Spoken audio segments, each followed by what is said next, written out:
नमस्कार, live cities के night bulletin दिन भर बिहार में आपका स्वागत है। खबरों की शुरुआत करेंगे, लेकिन उससे पहले एक नजर डालते हैं आज की सुर्खियों पर। नीतीश सरकार का बड़ा ऐलान, 49 प्रस्तावों को मंजूरी। महिलाओं के लिए नीतीश कैबिनेट का बड़ा फैसला, मिलेंगे 10,000। एनडीए ने 4 सितंबर को बिहार बंद का किया ऐलान। तेजस्वी ने बीच सड़क पर किया जबरदस्त डांस। राहुल गांधी के हाइड्रोजन बम बयान पर मांझी का पलटवार। कांग्रेस की वोटर अधिकार यात्रा पर बीजेपी का तंज। बीजेपी का कांग्रेस और आरजेडी पर तीखा हमला, कहा चारा चोर बिहार छोड़। आजादी के 79 साल बाद भी गांव में नहीं पहुंची सड़क, बदलेंगे विधायक। जीविका दीदियों ने पीएम मोदी और सीएम का किया धन्यवाद। बिहार में अगले 7 दिनों में होगी भयंकर बारिश। अब खबरें विस्तार से।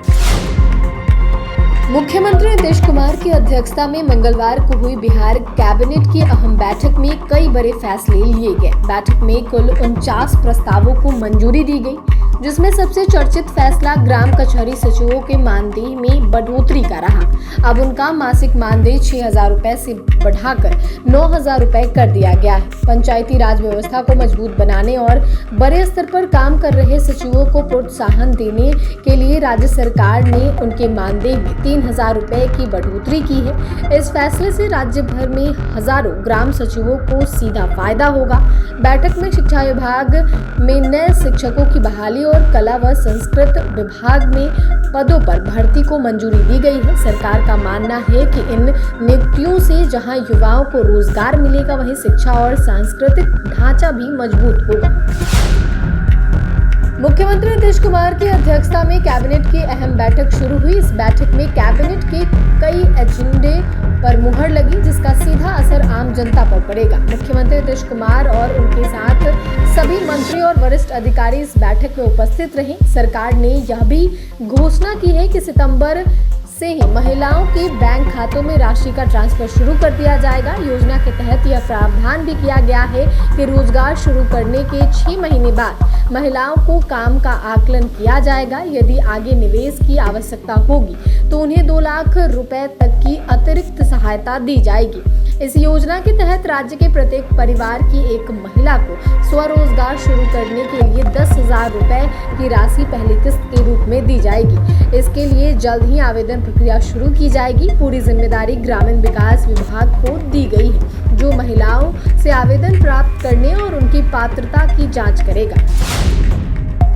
पूरा एनडीए पीएम मोदी की मां के खिलाफ अपमानजनक टिप्पणी करने का विरोध कर रहा है। एनडीए ने इस पूरे मामले को लेकर गुरुवार 4 सितंबर को एनडीए ने बिहार बंद का ऐलान किया है। 4 सितंबर को होने वाले बिहार बंद में एनडीए गठबंधन के सभी घटक दल शामिल होंगे। एनडीए का बिहार बंद सुबह 7 बजे से 12 बजे तक ही रहेगा, ताकि आम लोगों को परेशानी नहीं हो। एनडीए के घटक दलों का महिला मोर्चा बंद की कमान संभालेंगी।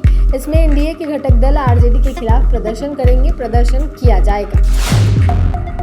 बिहार विधानसभा चुनाव होने वाले हैं, ऐसे में आरजेडी और कांग्रेस मिलकर ताबड़तोड़ प्रचार और रैली करने में जुटे हैं। लालू यादव की बेटी और तेजस्वी यादव की बहन रोहिणी आचार्य भी सोशल मीडिया पर खूब एक्टिव हैं और आरजेडी का प्रचार कर रही हैं। इसी कड़ी में रोहिणी ने अपने एक्स हैंडल पर कुछ वीडियो पोस्ट किए हैं, जिनमें तेजस्वी यादव युवाओं के साथ नाचते दिख रहे हैं। रोहिणी आचार्य ने एक वीडियो एक्स हैंडल पर पोस्ट करते हुए लिखा है कि सबसे कीमती है चेहरे की प्यारी सी मुस्कान, भांजा है अपने मामा जी की जान। इसके साथ ही रोहिणी ने एक वीडियो शेयर किया है, जिसमें तेजस्वी यादव बीच सड़क पर युवाओं के साथ डांस करते हुए नजर आ रहे हैं। रोहिणी ने एक्स पर लिखा है कि बिहार की युवा बदलाव चाहते हैं। युवा तेजस्वी की अगुवाई में बढ़ता बिहार चाहते हैं। युवाओं के साथ अनौपचारिक संवाद से उन्हें और बेहतर तरीके से समझने का अवसर प्राप्त होता है और एक नई ऊर्जा का संचार होता।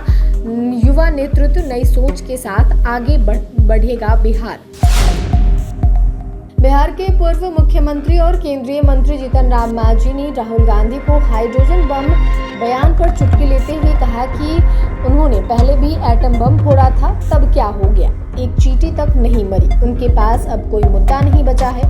मांझी ने यह भी कहा है कि विपक्ष बेवजह बयानबाजी कर रहा है, लेकिन जनता 2025 के विधानसभा चुनाव में सच्चाई सामने ले आएगी। भ्रष्ट अधिकारियों के मुद्दों पर मांझी ने मुख्यमंत्री नीतीश कुमार का बचाव किया। उन्होंने कहा कि पूरे देश में भ्रष्टाचार पर चर्चा हो रही है, लेकिन नीतीश जी ऐसे अधिकारियों को किसी भी सूरत में बख्शते नहीं है। जो भी पदाधिकारी गलत पाया जाता है वह रडार पर आ जाता है, यही नीतीश कुमार की खासियत है।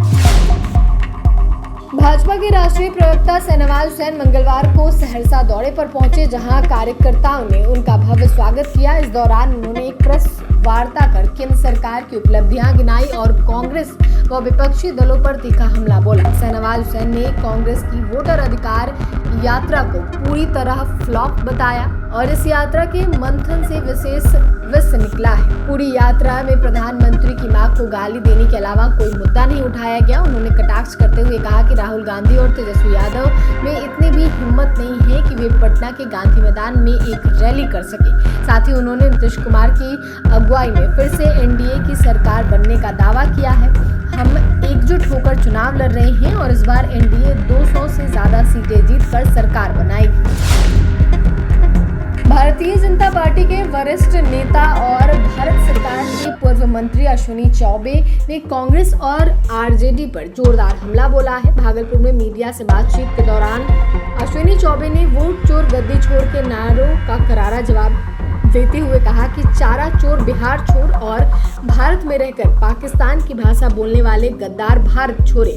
उन्होंने नेशनल हेराल्ड मामले का जिक्र करते हुए कांग्रेस पर भ्रष्टाचार के गंभीर आरोप लगाए और कहा कि देश को लूटने वालों को राजनीति में कोई जगह नहीं मिलनी चाहिए। चौबे ने राहुल गांधी और तेजस्वी यादव को आड़े हाथों लेते हुए बिहार में चोर मचाए शोर का खेल चल रहा है, ये लोग वोट अधिकार यात्रा और रैली के नाम पर केवल भ्रम फैला रहे हैं। उन्होंने यह भी याद दिलाया कि जब बिहार में बूथ लूट और हिंसा का दौर था तब किसका शासन था, जनता आज तक भी नहीं भूली है। अब वही लोग लोकतंत्र की दुहाई दे रहे हैं जो कभी लोकतंत्र की हत्या करते थे। आजादी के 79 साल बाद भी नालंदा जिले के रहुई प्रखंड के पतसंग पंचायत स्थित बंडू गांव के लोग पक्की सड़क के लिए तरस रहे हैं। गांव के वार्ड संख्या 10 में महज 1 किलोमीटर लंबा कच्चा सड़क है जो रहुई रेलवे स्टेशन और प्रखंड मुख्यालय से गांव को जोड़ता है। हर साल बरसात में यह रास्ता दलदल में तब्दील हो जाता है, जिससे 6 गांवों के हजारों लोगों को भारी परेशानी झेलनी पड़ती है। इस कच्चे रास्ते से होकर रामडीह, छतरपुरा, शाहपुर, अमरपुर, भागन बिघा और पतासन के लोग आवाजाही करते हैं। स्थानीय लोगों का कहना है कि बरसात में एम्बुलेंस गांव तक नहीं पहुंच पाती। कई बार बीमारों को खटिया पर उठाकर रहुई हॉल्ट या अस्पताल ले जाना पड़ता है। कीचड़ के चलते लोग अक्सर फिसलकर घायल हो जाते हैं। ग्रामीणों का आरोप है कि क्षेत्र के स्थानीय मंत्री डॉक्टर सुनील पिछले 20 वर्षों से लगातार चुनाव जीतते आ रहे हैं। हर बार वोट मांगते हैं, पक्की सड़क का वादा करते हैं, लेकिन अब तक स्थिति जस की तस बनी हुई है। देश के प्रधानमंत्री नरेंद्र मोदी बिहार राज्य जीविका निधि सखा सहकारी लिमिटेड का शुभारंभ किया है। इस ऐतिहासिक पहल के तहत 105 करोड़ की राशि सीधे जीविका निधि में ट्रांसफर की गई है, जिससे राज्य में काम कर रहे 11 लाख से अधिक स्वयं सहायता समूहों और 1 करोड़ 40 लाख से ज्यादा जीविका दीदियों को सीधा लाभ मिलेगा। भागलपुर जिले की जीविका दीदियों ने इस योजना के लिए प्रधानमंत्री नरेंद्र मोदी और मुख्यमंत्री नीतीश कुमार का आभार व्यक्त किया है। उन्होंने कहा है कि यह योजना उनके सपनों को साकार करने में मददगार साबित होगी। स्थानीय जीविका दीदी ने कहा कि पहली बार हमें इतनी बड़ी राशि की सहायता एक साथ मिली है। अब हम खुद का छोटा व्यापार शुरू कर सकते हैं, बच्चों की पढ़ाई में मदद कर सकते हैं और परिवार को आर्थिक रूप से मजबूत बना सकते हैं। बिहार का मौसम फिलहाल मिला जुला दिख रहा है। बारिश का दौर अभी खत्म नहीं हुआ है। मंगलवार को रोहतास जिले में सुबह से ही रुक रुक कर तेज बारिश हो रही है। वहीं पटना समेत अधिकतर जिलों में अभी बारिश की स्थिति नहीं है।